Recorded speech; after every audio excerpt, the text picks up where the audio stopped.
welcome back to Bunters Yard. So today we are going to be adding some grime and rust to this bridge side.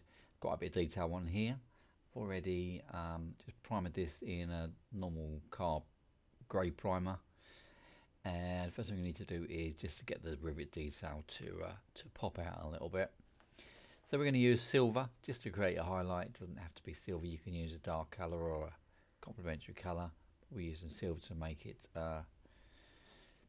shine, and these are sort of dry brushes, so you don't need to use the dry brushes. They're just a really inexpensive sort of Chinese version, but yeah, any brush will do.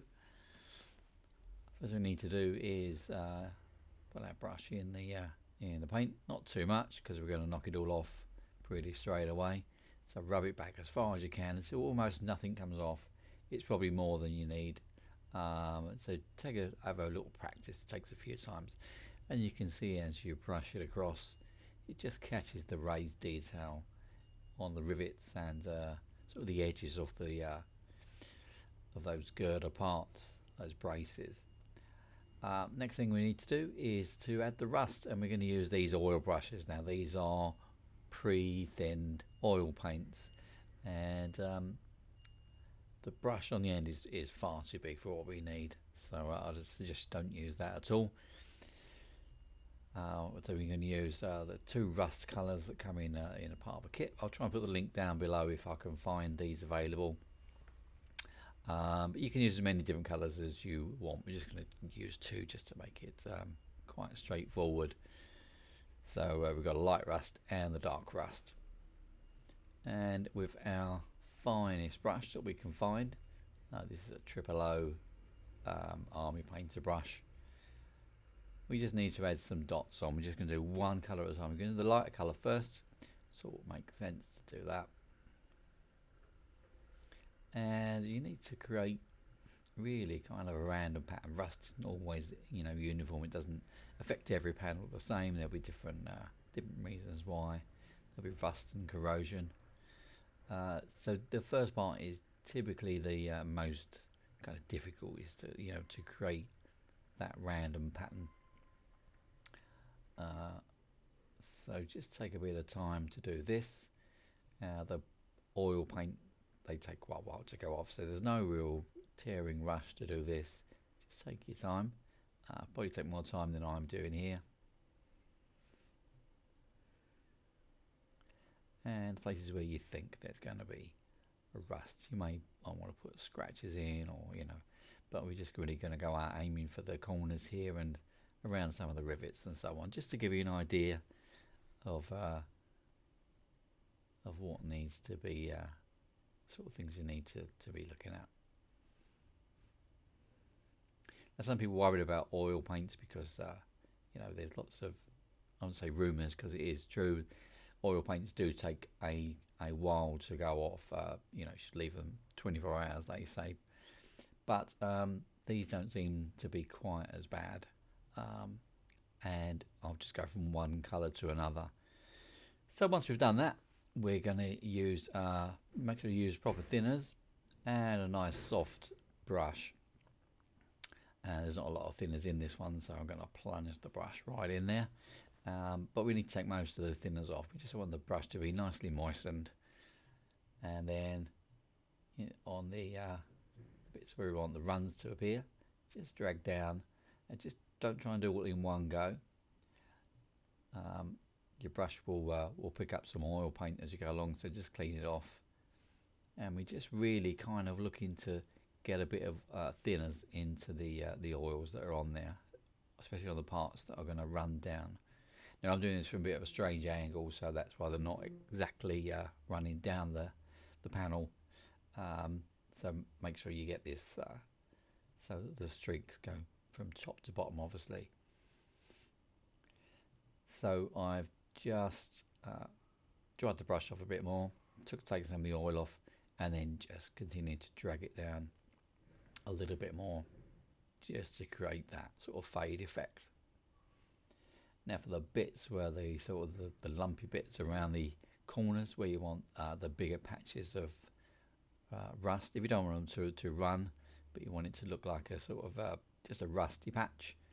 A little bit more thinners on your brush. Just dab it on and let science take its course, and it will just spread out and make a sort of nice, soft, diffuse blob.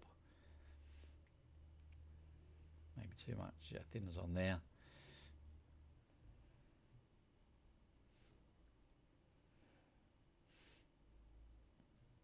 Now, say this will dry back fairly quickly, so literally we can go from one colour to another, especially for what we're doing here, where the colours are going to blend anyway. So you don't have to leave it overnight necessarily. For the video, I just literally went from one colour to another. Now, if the streaks are not heavy enough, or you want more variation, just add a bit more in, and then kind of repeat the process again.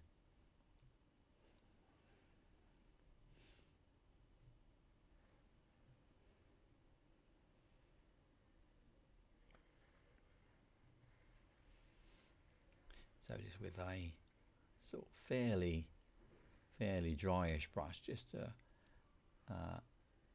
a suggestion of thinners on the brush, we just start to drag down. Wipe the brush back even more so it's even drier, and then just drag down again, and that creates that sort of variation. So with the next colour, the darker rust, so generally the dark rust is going to be at this kind of centre. That's the reason for all that the red rusty streaks. So that's normally going to be at the top of your rust streak. Doesn't have to be on every single one. This is much easier than the first stage where you have to decide where the rust is going to go. But on this, we're just touching in here and there, not every single one, like I say.